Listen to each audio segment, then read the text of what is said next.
네, 올해 들어 처음으로 우리나라에 영향을 준 제9호 태풍 종달이 예상보다 일찍 열대 저압으로 약화했습니다. 하지만 수도권을 중심으로는 강한 비를 뿌리고 있는데요. 현재 상황과 또 앞으로의 날씨 자세히 알아보겠습니다.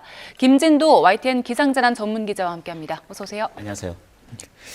자, 태풍 종달이 열대 저압으로 약해졌다고 하는데 아직 완전히 소멸된 건 아니죠? 어젯밤에 태풍으로의 일생은 마쳤습니다. 어젯밤 9시쯤에 전남 흑산도 부근에서 예. 태풍에서 열대 저압으로 바뀌고, 됐죠. 그러니까 예. 열대 저압부인 상태에서 서해안을 따라 계속 올라오면서 예. 굉장히 많은 비를 쏟아부었습니다. 특히 오늘 새벽 정도에는 경기도 지역을 중심으로 시간당 70mm, 충남 서해안 쪽엔 시간당 50mm 이상의 국지성 폭우가 쏟아지기도 했고요. 예. 아직까지도 수도권을 중심으로 굉장히 강한 비가 내리고 있는 상태입니다. 예. 태풍은 죽어도 태풍입니다. 태풍은 네. 죽으면서 굉장히 많은 비구름을 그대로 남기고 있고 예. 이 남은 비구름이 서서히 이동을 하면서 전국적으로 많은 비를 뿌리고 있는 그런 상황이라고 보시면 됩니다. 예. 네, 태풍은 죽어서 비구름 남긴다고 하셨는데 오늘 오후까지의 강수 상황은 어떨까요? 레이더를 보시면서 좀 설명을 드리면 좋을 것 같은데요. 현재 비구름들이 태풍의 형태로는 보이지는 않습니다. 보시는 것처럼 이 비구름들이 주로 중부권, 수도권을 중심으로 해서 굉장히 강하게 돼 있고 중간중간에 보시면 이렇게 보라색으로 보이는 구름들이 종종 보이고 있습니다. 예. 이 지역이 시간당 40mm 이상의 비가 내리는 지역인데 굉장히 느리게 이동을 하고 있고 보시면 또 후면에서도 계속해서 이렇게 비구름들이 만들어지고 있는 상태입니다. 예. 그러니까 비가 빨리 그치지는 않습니다. 이 비가 적어도 오늘 오후까지도 비는 이어질 가능성이 높고 이렇게 저기압이 열대 저압부에서 온대 저기압이 되는데 온대 저기압 중에서도 굉장히 강한 저기압이 되는 거고 저기압이 우리나라를 통과하면 비가 내리지 않습니까? 예. 똑같이 느리게 이동하는 온대 저기압, 열대 저압부에서 약화된 온대 저기압이 우리나라를 통과하면서 계속 비를 뿌릴 것으로 보이는데 예. 현재 시간당 강수량을 보니까요. 만만치가 않습니다. 오늘 새벽에 시간당 70mm 정도의 비가 내린다고 말씀을 드렸는데 보시면 지금 경기도 동두천 지역 그리고 양주, 파주 이런 지역으로 지금 비가 많이 내리고 있거든요. 예. 동두천과 양주 뭐 이런 쪽으로 내리고 있는데 시간당 46mm가 내리고 있습니다. 예. 그러니까 시간당 46mm면 차량 운행이 거의 불가능할 정도, 앞이 제대로 보이지 않을 정도의 비가 내리고 있는 거고 이게 지금 어디냐 예.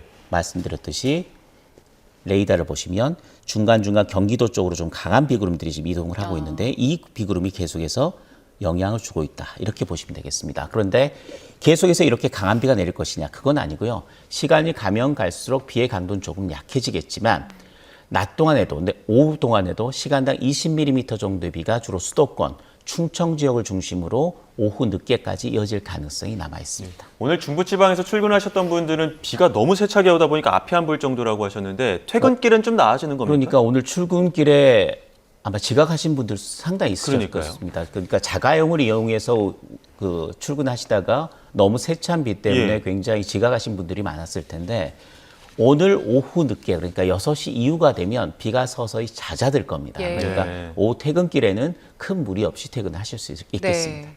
앞서 비가 좀 많이 내리는 지역들 짚어주셨는데 네. 중요하니까 다시 한번 볼게요. 좀 피해가 있을 수 있는 지역들, 우려되는 지역들 어디 있습니까? 다행히 이 구름들이 그 태풍이 열대 저압부로 약화됐고 또 열대 저압부가 9시 이후엔 서서히 온대 저기압으로 바뀌어가는 상황이거든요.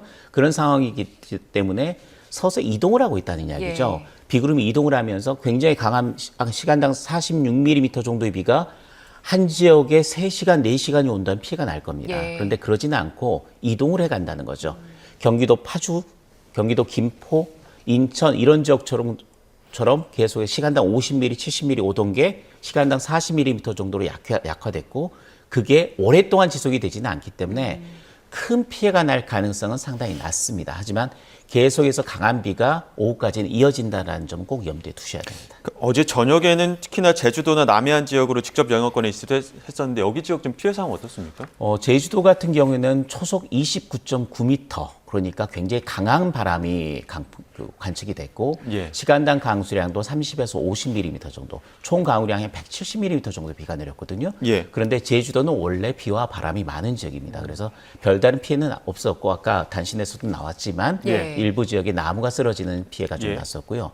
오히려 제주도와 전남 남해안 지역으로 이 태풍이 근접해서 지나갔지만 바람도 초속 24m, 25m 정도. 그리고 비도 100mm 이상이 내렸지만 아까 말씀드렸듯이 한적에 지속적으로 내지 않고 예. 이동을 하면서 내렸다는 거죠. 한번 내릴 때는 굉장히 강한 비가 내렸는데 바로 이동을 하면서 큰 비가 내리지는 않았다는 이야기입니다. 그런데 문제가 뭐냐면 태풍이 오기 전에 태풍이 올라오면서 만들어진 수증기가 우리나라 남해안에 부딪힙니다. 잠깐 보실까요? 예. 이게 지금 우리나라 모습인데 보시는 것처럼 이건 이미 태풍이 열대 저압부로 변해서 지금 올라가고 있는 상태잖아요. 예. 근데 태풍이 이 정도에 있었을 때, 제주도 아래쪽에 있었을 때 여기서의 열기가 어디로 주로 부딪히면 영남 지역으로 부딪힙니다. 예. 특히 경상남도 지역으로 부딪힙니다. 그래서 어제 출근길, 어제 아침 무렵에 울산 지역에 굉장히 강한 비가 내렸고 예. 시간당 79mm 정도의 굉장히 집중호우가 쏟아지면서 예. 울산 지역 그리고 경주 지역 이런 지역에는 비 피해가 발생했다는 거죠. 예. 태풍이 오기도 전에 이런 식의 비구름들이 자주 나타날 수 있다는 거. 특히 그 지역이 제주도 서쪽 지역으로 태풍이 올라올 경우에는 주로 영남 지역이 된다는 것을 좀 꼭 염두에 두셔야 되겠고요. 예. 굉장히 약해지고 빨리 약화되면서 올라갔기 때문에 시간 강한 비가 내리긴 했고 또 강풍이 불긴 했지만 한 지역에 엄청난 피해를 불러오지는 않았다. 예. 이렇게 보시면 됩니다. 지금 이제 비가 걱정인 건데 비도 이동을 하면서 뿌리니까 그나마 좀 큰 피해는 그렇죠. 없을 것 같아서 다행입니다. 이동을 하고 또 새로 만들어져도 계속해서 빠른 예. 속도로 이동을 하기 때문에 한 지역에 시간당 50mm 정도의 비가 두세 시간만 지속되면 피해가 발생하거든요. 네. 그런데 시간당 70mm에서 지금은 50mm, 40mm 갈수록 비의 강도는 조금씩 낮아질 거고 또 한 지역에 머물지가 않고 1시간 정도 내리다가 좀 약화돼서 다른 지역에 좀 센 비가 내리는 그런 형태가 되기 때문에 앞으로 엄청난 피해가 추가적으로 발생한다. 그럴 가능성은 조금 낮습니다. 네, 근데 예. 지금 걱정인 게 해안가 저지대 지역이거든요. 그렇죠. 오늘부터 대족이잖아요. 대족입니다. 그러니까 밀물의 수위가 평소보다 상당히 높아지는 때고 이게 또 백중사류라는 예. 이름으로 불리거든요. 그러니까 밀물 때 보통 바닷물 수위보다 높아졌을 때가 백중사, 사리 기간에 굉장히 수위가 가장 높았을 때를 백중사리라고 보통 부르는데 오늘 새벽에 전남 해안 지역, 그러니까 목포나 신안 이런 지역 쪽으로는 폭풍 해일주의보가 발령됐습니다. 그러니까 강한 바람이 해일을 일으키면서 해안가 저지대에 침수 피해가 우려되기 때문에 폭풍 해일주의보가 내려졌거든요. 물론 내려진 뒤에 큰 피해는 없이 해제가 되긴 했습니다만은 이 태풍이 죽어도 비를 남기고 강풍도 남깁니다. 그러니까 서해안을 따라 올라오기 때문에 해안가 지역으로는 굉장히 강풍으로 인한 폭풍으로 인한 해일주의보가 언제든 내려질 수 있다. 특히 지금 같은 경우에는 서해안 쪽으로 지금 올라온 상태이기 때문에 남해안 쪽, 전남 지역의 해안 지역은 이제 해제가 된다고 보시면 되겠고 오히려 인천 지역 쪽에서 마지막까지 경계를 늦추지 말으셔야 되겠습니다. 근데 이번 태풍 특히나 뭐 예년에 떴던 태풍과 비교했을 때는 세력도 빨리 좀 약화한 것 같고 빨리 이동한 그렇죠. 것 같거든요. 특징이 있습니까? 그렇습니다. 태풍이 강하게 발달하려면 예. 한 가지 요인이 있죠. 바닷물의 수온이 높아야 됩니다. 그런데 바닷물 수온이 지금 상당히 높은 상태입니다. 잠깐 보실까요? 예. 그래픽을 준비했는데요. 우리나라가 지금 어디에 있냐면 여기에 있습니다. 예. 근데 보시면 우리나라 주변 해수 온도가 빨갛네요. 빨갛습니다. 적어도 30도 정도. 굉장히 고수온 해역입니다. 그런데 태풍이 어디서 만들어졌느냐? 이 부분에서 만들어졌습니다. 타이완과 오키나와 사이에서 만들어져서 올라왔거든요. 고수온 해역을 지나니까 해역으로부터 해양으로부터 굉장히 뜨거운 에너지를 계속해서 받으면서 발달할 수 있는 좋은 조건이 됐습니다. 예. 그런데 그 이상 발달하지 못한 이유가 있습니다. 고수온의 이 만들어진 해역에서 우리나라까지 오는 거리가 너무 짧습니다. 그러니까 굉장히 발달해야 되는데 충분한 거리를 이동하지 못하면서 예. 발달에 장애 요소가 생긴 겁니다. 짧은 거리라는 부분이고요. 예. 또 한 가지가 우리나라 상층으로 약간 고기압이 상층에 버티고 있었습니다. 그러니까 태풍은 굉장히 높은 고도까지 이렇게 올라가면서 크게 발달해야 되는데 상층에 이렇게 뭔가 장애물이 생기니까 이게 높게 발달하지 못하고 중간에 이렇게 되는 거죠. 그러니까 세력이 크게 발달하지 못하는 요인이 두 가지가 작용을 한 거죠. 짧은 거리, 상층의 고기압이 폭발적으로 발달하는 걸 막았다. 이 두 가지 요인 때문에 태풍이 만들어졌습니다만 그리고 올해 첫 태풍이긴 합니다만은 굉장히 강도가 좀 약한 상태에서 우리나라 서해안으로 올라왔기 때문에 우려했던 것보다는 피해가 상당히 적었다. 이렇게 말씀드릴 수 있습니다. 이제 태풍 이후가 궁금한데 보통은 태풍이 지나가면 조금은 시원해지잖아요. 근데 그렇죠. 이제는 많은 분들이 알 것 같아요. 태풍 끝났지만 시원해지지 않을 것이다. 태풍이 큰 비와 강풍을 몰고 오는 상황이라면 이 주변을 다 휘저어버리기 때문에 상당히 우리나라 주변에 이전에 몰고 왔던 습기나 이런 부분들이 날아갈 수가 있는데 태풍이 약화됐고요. 어젯밤에 약화된 상태에서 습기 폭탄을 또 집어넣습니다. 예. 우리나라에. 비를 엄청나게 지금 쏟아 넣었거든요. 거기에 오키나와분 이 뜨거운 해수욕으로 올라오면서 그 부분에 있었던 공기를 끌고 올라왔습니다. 그걸 또 우리나라에 집어넣었거든요. 그러니까 태풍이 뭔가 휘젓고 가면 아무리 더웠어도 이제 더위는 끝이구나라는 생각을 하게 된 경우가 네. 많은데 이번엔 다릅니다. 또 다른 습기 폭탄을 우리나라에 투하했고 또 그 상황에서 열기까지 집어넣기 때문에 열대어와 예. 폭염이 쉽게 가라앉지를 않는 형태가 되는 거죠. 더 예. 더워질 수도 있습니까? 더 더워질 가능성도 있습니다. 습도가 높기 때문에 우선 열대야는 확실히 더 지속이 될 겁니다.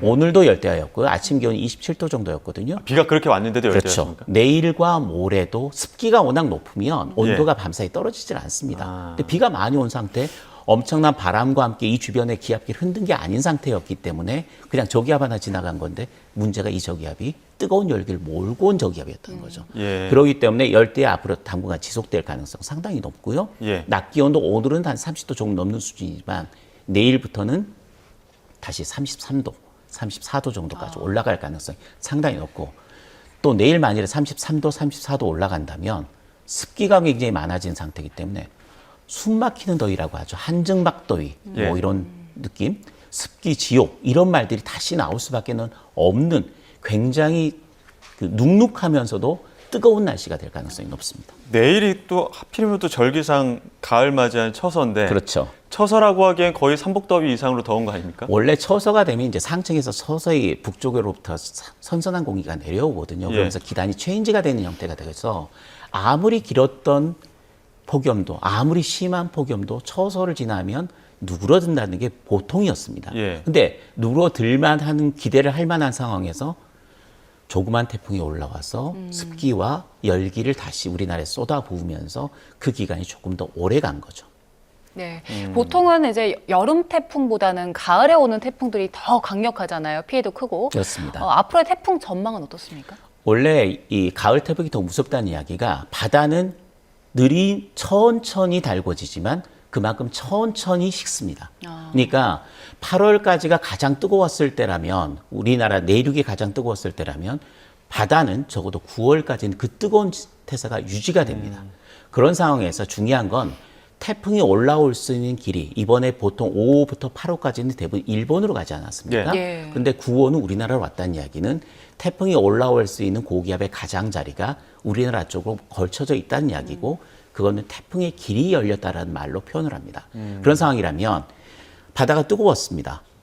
먼 거리를 이동하면서 굉장히 발달한 태풍이 우리나라로 올 수 있는 가능성이 높고 그때는 여름철 7월, 8월에 만들어진 태풍보다도 훨씬 강력한 위력을 가질 수가 있고 9월 달이 되면 상층에서 차가운 공기가 밀려 내려올 때니까 그 경계에서는 뜨거운 공기와 차가운 공기가 만나면 폭발적으로 비구름이 발달하죠. 그러니까 굉장히 강한 비 그리고 강풍을 동반한 슈퍼급이라고 부르는 태풍이 가을 쪽에 올라올 가능성이 상당히 높아진 거고 예. 지금 예상으로는 슈퍼컴퓨터가 다음 태풍이 다음 주 화요일쯤, 다음 주 월요일이나 화요일 정도쯤 만들어질 것이다. 예. 그게 올라오는 건 현재로는 우리나라보다는 일본 쪽을 향할 가능성이 높은 걸로 보고 있는데 고기압의 가장자리 위치에 따라서 그건 언제든 바뀔 수가 있거든요. 근데 이번에 올라오는 거는 종다리보다 훨씬 강한 태풍이 될 가능성이 높기 때문에 이번 주말을 건너면서 다음 주 초반에 태풍의 발생 그리고 태풍의 이동을